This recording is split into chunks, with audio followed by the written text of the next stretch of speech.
Let's go live now to the member for McMahon, Chris Bowen, who of course covers the Fairfield LGA. Mr Bowen, thanks so much for your time. How is Fairfield today? How is your electorate?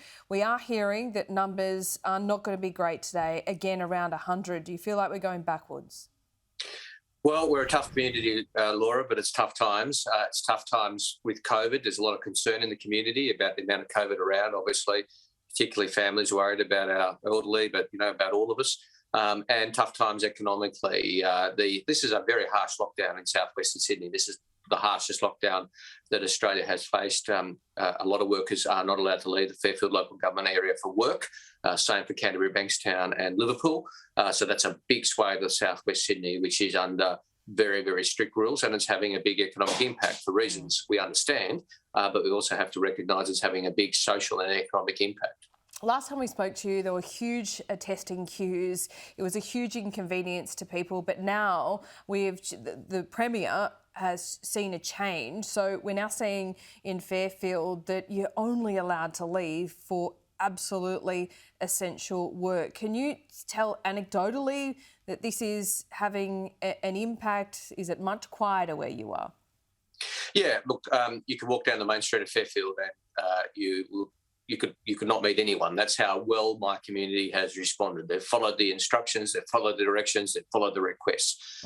People are staying home and they are getting tested. The testing resources did respond too late, but we did get a big increase in testing resources. And so now there are testing facilities all around, some of which are 24/7. And people are getting tested. They're taking that up with great alacrity because that's what they've been asked to do. We did have a situation on Sunday where the Premier said only health and essential workers could leave the LGA at midnight. A whole set of rules came out which showed it was much broader than that. That caused a lot of confusion. I'm not being overly critical. It's just a statement of fact. It caused a lot of confusion on Sunday. A lot of people thought they weren't going to work on Monday, and then they were. But the community is getting on with the job in difficult circumstances, but the economic impact, the financial impact on families is huge. Yeah, it certainly is. Well, let's talk about that impact, because in many ways the payments that are on offer are better than JobKeeper because they're available to casuals and they're available to visa holders, which JobKeeper wasn't. And it also means that businesses need to tie the business support payment. Businesses need to keep their staff on the payroll, so you can't sack anyone. So do you see the benefits in the payment we're getting, and do you want to see some tweaks there? How would it work? Well, Laura, more than happy to talk about those tweaks, but let me just make this fundamental point first. If the government thinks that the current arrangements are working well, they are living on Fantasy Island. We have queues outside Centrelink offices here in Fairfield and I believe across Sydney. Remember, in the first lockdown, there were those queues outside Centrelink offices as well. And then JobKeeper came out and those queues then reduced dramatically because JobKeeper was simple, easy to understand and implemented, and it kept the link with the employer. That was the beauty of JobKeeper, and we need JobKeeper back. Now, Laura, we have a harsher lockdown than we had last year with less economic support. I saw Stuart Robert on your colleague's show this morning saying it's all consistent, it's all in keeping. It's not. This is a harsher lockdown with less economic support. This bloke is living on Fantasy Island if he thinks it's all consistent. Now, to your point about changes and tweaks, sure. If the government wants to stop companies that don't need it, like Harvey Norman getting it, if they want to have legislative tweaks, I'm sure we'd support that. If they want to include casuals, we've said casuals and visa holders was a problem last time. Change it by all means. That's why we say JobKeeper or something like it. We've shown we're willing to be constructive and get changes through very quickly. If the government's got changes to suggest to JobKeeper, if that's their price of getting support for it, well, then why don't they get on with it? I saw Stuart Roberts saying we don't play the rule in, rule out game. Why don't you rule it in? Why don't you rule in bringing back JobKeeper or something like it? Because we're under a very harsh lockdown. Most of Australia's under lockdown. If the government thinks that it's working, get out and have a look at the Centrelink queues and get in the real world because it's not working, Laura. Yep, the individual payments are one thing, but also I feel like there's a reckoning coming with business as well. They are getting, 40% of their payroll in essentially what is a wage subsidy in many ways, or to cover their overheads and costs. But if this stretches for much longer, these businesses, whether they be restaurants, whether be the construction or tradies or whatever, they also have no income, therefore dipping into their savings and are unable to pay their mortgages. So what needs to happen there? Yeah, look, this is a real issue. You've got small businesses, and every small business is impacted slightly differently. So, yes, I mean, obviously, food and retail and fast food and restaurants are doing it very tough. They can do takeaway, and I know communities are supporting that, takeaways and deliveries, because they want to support their small businesses. You've got other businesses which are just, at the moment, illegal to open. It's construction in Sydney. Gyms have been heavily impacted, obviously, because it's illegal to go to a gym, hairdressers and barbers alike.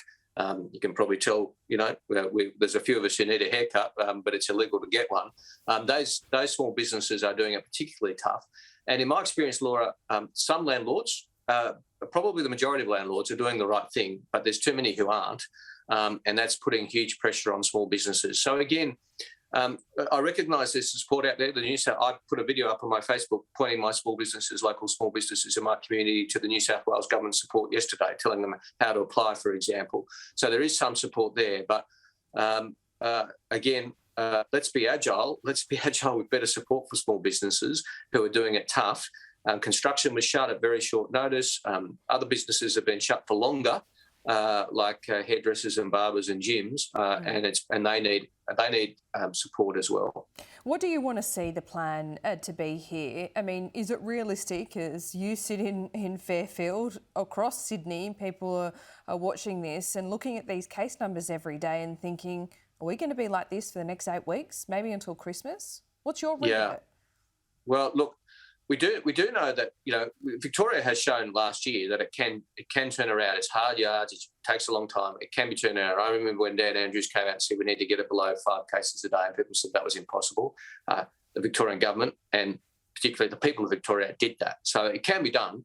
It's not all doom and gloom. But ultimately, Laura, we need the vaccinations rolling out much more quickly. The biggest problem in my community is not vaccine hesitancy, it's vaccine supply.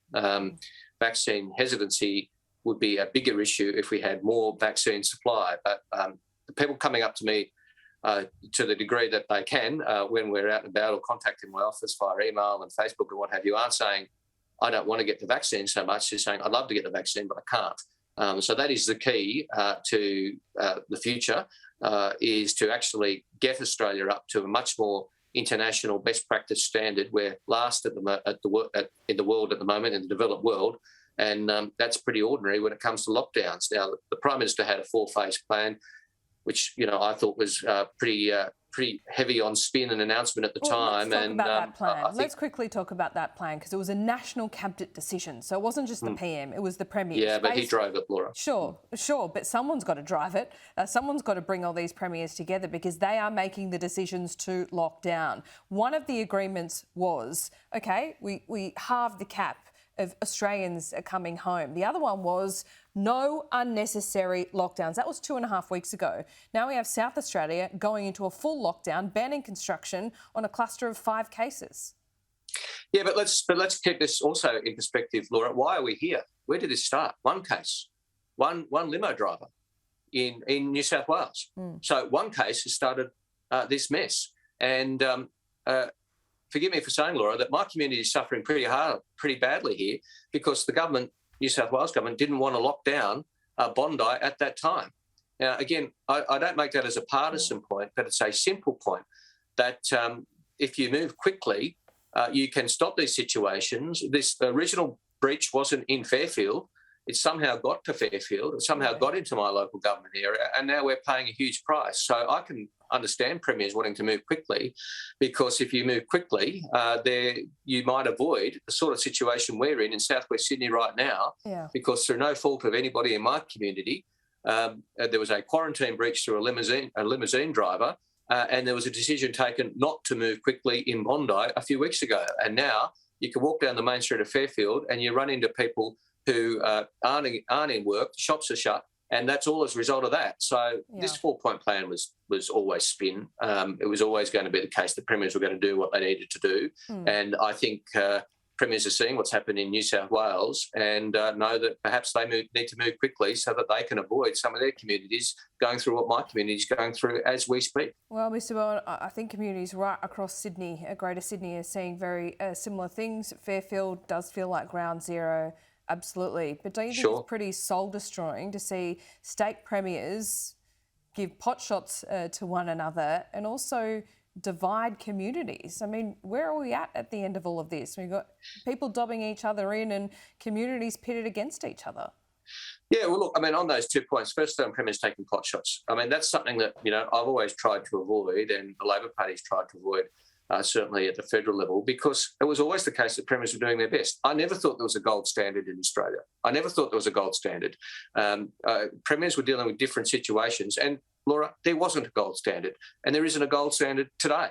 That is not the way forward here. And on communities being pitted against each other within states, you're right. I mean, everybody in Sydney is doing it tough. Everybody in many communities is doing it tough. The fact of the matter is, here in my community, people are doing it particularly tough. We've had a lot of police on the streets to start with. There have been police helicopters, over my house 4 times a day for the last fortnight, making sure nobody's exercising in groups of bigger than 2.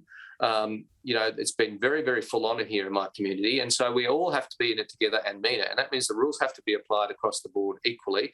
It means that people have to, obviously, people in Fairfield understand why we've got restrictions on. They're responding to those restrictions. They're following those restrictions. They're following those directions. 99% of cases, that is happening. But let's ensure that when we say we're all in it together, we mean it as well.